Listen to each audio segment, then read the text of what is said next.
Hello， 大家好，我係 Creamy 啊。咁今日咧就想同大家分享一個10分鐘嘅 Creamy 食譜。我平時放工之後咧就覺得好攰啦，但係又唔想刻薄自己喎，想食好啲喎。其實係燒牛肉茶泡飯團。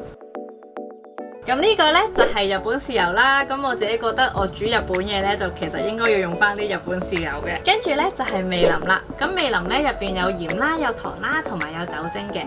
咁好多嘅日本菜呢，都會落佢啦，咁因為呢，就會有呢個提鮮嘅作用啊。咁跟住呢一個呢，係我最中意嘅，咁佢其實係一個好普通嘅蒜嘅啫，你哋睇下入邊已經切好晒俾你噶啦。咁作為一個咁懶嘅獨居少女呢，咁佢就好方便啦，唔使搞到成手都係蒜味啦。用嘅時候呢，俾一羹落去啦，跟住呢，塞翻入個雪櫃就 OK 噶啦。咁跟住呢，就係牛肉，牛肉呢都係喺超級市場買嘅啫，咁就30蚊左右啦。咁我自己一個人食啫，咁所以我要一半就 OK 噶啦。咁但係如果你係2個人食嘅話呢，咁你可以煮晒成包都冇問題嘅。綠茶包。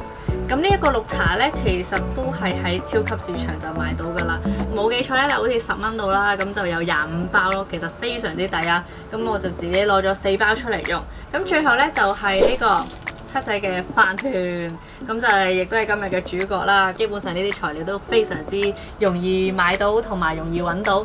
咁事不宜遲，我哋依家開始第一樣嘢呢，就係要觸動我哋嘅主角啦，就係我哋個飯團啦。時間關係呢，我已經預熱咗佢噶啦。個飯團呢，就拎出嚟啦。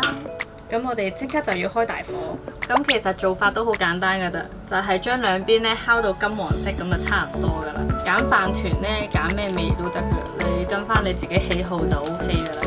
咁今次呢，我就用咗肉鬆飯團，依家2至3分鐘差唔多噶啦。咁我哋睇一睇。咁去到呢個程度呢，其實已經可以反轉佢噶啦，因為佢已經好漂亮嘅金黃色啦。好啦，咁另一邊呢，都已經煎咗2、3分鐘啦，咁我就擺喺側邊備用先。咁下一步呢，我哋要煮啲咩呢？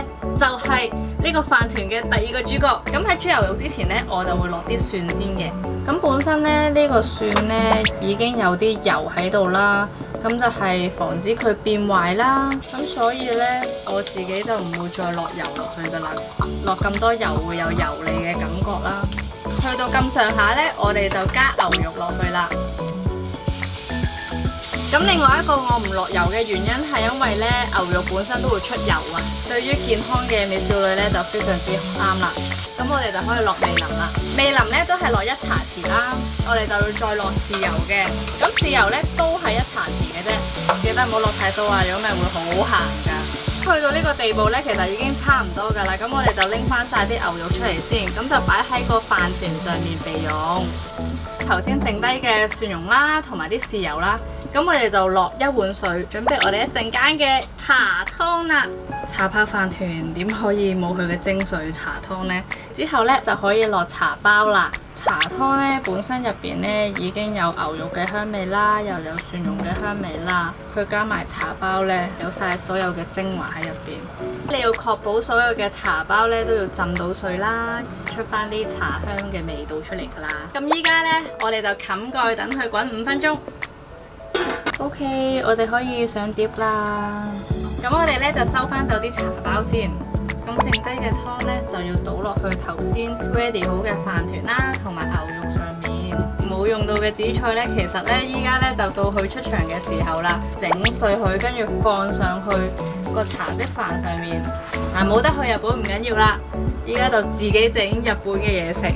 咁今日嘅燒牛肉茶泡飯團呢，就已經大功告成啦。如果呢大家中意我嘅片嘅話呢，記得俾 like、subscribe 同埋撳鐘仔啦。